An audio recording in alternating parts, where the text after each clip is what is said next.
pace, dreptate și bine. Astăzi o să vorbim despre ziua florilor. A fost odată o cerșetoare care adormise în frig, pe la prânz, undeva pe lângă magazinul Unirea. O trecătoare a încercat să o trezească, dar nu a reușit. I-a lăsat însă lângă nas un buchet de trandafiri aromați, gândind că poate așa s-o fi deșteptă. Cerșetoarea, care însă dormea tun, tocmai avea un vis. Parțial ferie, parțial coșmar. Pe bulevardul unde dormea, începuseră să se dea flori gratis. Se făcea că era adolescentă, că mergea la o onomastică și avea bani de cadou. Nimerise pe bulevardul de la Unirea, ciudat. Se simțea totuși că parcă ar fi fost într-un oraș străin. Și aici a fost întâmpinată de o tanti cu basma, ce i-a dat un buchet de 3 trandafiri înveliți în țiplă. La 20 de metri distanță, altcineva i-a mânat un buchețel de miozotis. Apoi a tot mers prin zonă și a tot primit de aici, de acolo, câte o floare, orhidee roz, o zambilă cu un parfum de nerefuzat, o lalea neagră a la Duma tatăl. Erau și alte flori, zeci de mâini. Da, nu se putea vizualiza niciun chip.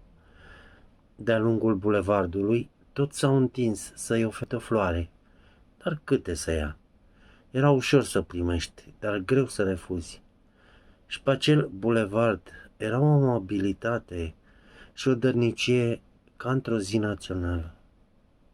Și de aici a dus-o gândul că ar fi bine să fie ca sărbătoare națională, o zi a florilor, una în care să se poată face cadou necunoscuților de pe stradă o floare, dar nu oriunde, nu aleatoriu, ci pe o stradă, pe un bulevard, într-un anume sector. Poate nu în același loc, să existe variație, concurență între primarii capitalei. Valul feric îi dezvolta imaginația tot mai tare. De ce să fie doar o zi a florilor? De ce să nu se poată dărui ceva bun, orice, necunoscuților, săracilor, cerșetorilor? Să existe o zi a dăruirii de lucruri noi, lucruri frumoase care i-au încântat pe foștii proprietari, dar care ulterior nu le-au mai putut folosi din cine știe ce pricină. O jucărie frumoasă, o haină nouă, o carte nedeschisă. Toți din oraș aveau visul acelei cerșetoare în mâini, flori și mici cadouri. Era cumva în surdină o atmosferă de hipermarket sau, și mai bine, o atmosferă de Crăciun. Apoi a venit coșmarul. Oameni lacom care cereau pe acest bulevard al florilor buchete mari de la fiecare om darnic. Veneau în cârduri imense, aducându-și nevestele, fiicele, fiii, nepoții și toate celelalte rubedenii. Nu-și uitau nici vecinii, prietenii de pahar, cunoștințele mai apropiate. Era convocată o ceată ca de nuntă să ia florile dăruite de oamenii generoși. Apoi ajungeau astfel să strângă maldăre uriașe de flori pe care le separau chiar la marginea cealaltă a bulevardului. Apoi le puneau normal la vânzare și reclama lor era chiar așa: avem flori de dat gratis, doar 1 leu bucata, iar în altă parte, ia neamule floarea moca la 1 leu.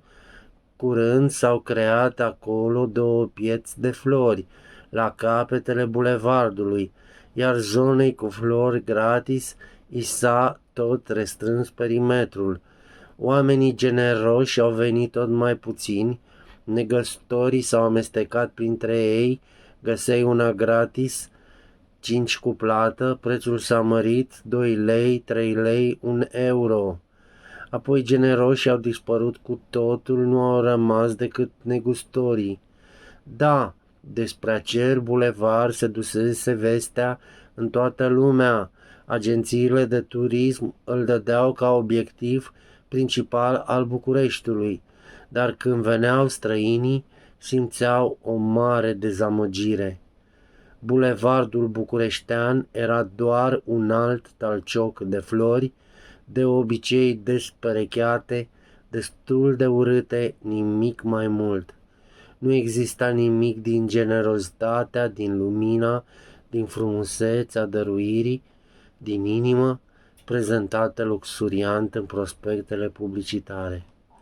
Și asta nu era totul. Coșmarul se amplifica. Aceste cohorte de negustori ai bucuriei se tot înzeceau pe măsură ce se adăugau și alte cadouri gratis, cu alte zile naționale de dăruire. Tarabele de unde se dăruiau flori se înlocuiseră cu magazine, cu suveniruri, unde totul ar fi fost moca, dar evident în fapt la un preț exorbitant. Bulevardul devenise doar un alt Lipscani al Bucureștiului. Aproape dezmăticită din vis, cerșetoarea era convinsă că nu trebuie extinsă niciun caz ziua florilor la o zi a dăruire. Doar există deja Moș Crăciun, Sfântul Nicolae, Iepurașul de Paște, zilele mamei și ale copiilor. Nu este însă o zi a florilor. Și poate că nici negustorii nu vor avea succes dacă oamenii vor refuza să cumpere de la ei. Vor lua o floare, oricât de urâtă, oricât de plăpândă, dar dăruită cu inima bună, și o vor evita pe cea frumoasă, dar dată cu egoism și lăcomie. Poate că... În timp ce femeia aceasta dormea de o vreme, pe bulevard, o motocicletă Kawasaki a fost ambalată la maximum și tânărul care o conducea, nervos că îi era blocată înaintarea în ambuteiaj, s-a ridicat pe o roată cu gândul să treacă razant pe lângă BMW-ul nesimțitului din față. Din nenorocire nu s-a uitat la Jaguarul ponosit, 3/4 rugină și cu frâne lipsă, de pe banda a doua, așa că a fost luat în plin. Tânărul a căzut sub roțile Jaguarului și a murit instantaneu. Traficul s-a oprit. Poliția, smurdul, salvarea au venit și au încercat o resuscitare de fațadă. În fapt, tânărul era mort. Își luase noul bolid pe 2 roți de 2 zile. Ca să zic așa, motocicleta părea că mai avea eticheta pe ea. Au venit și rudele, s-au oprit și trecătorii, toți curioși de ce a fost, ce s-a ales. Unul și-a zis că trebuie să marcheze momentul, așa că a lăsat o floare pe trotuar în dreptul locului accidentului. Altul a aprins o lumânare, altcineva a și cumpărat 3 flori de la o gheretă din colț pe care le-a adăugat. Apoi s-au tot lăsat mesaje de adio florale. Cerșetoarea care dormea rezemată de clădire, chiar în dreptul locului accidentului, s-a trezit în sfârșit. Întâi a zărit cei 3 trandafiri lăsați de femeia care încercase să o scoale din somn. Apoi, la picioare, nu departe, a văzut un morman de flori. A tresărit. Venise oare ziua florilor?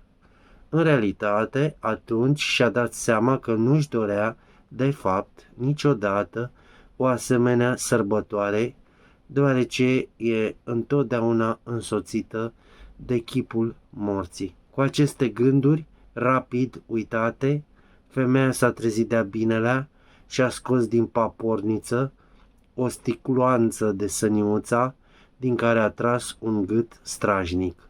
apoi s-a așezat la cerșit lângă McDonald's. Ciudat lucru însă, până seara nu a primit decât flori.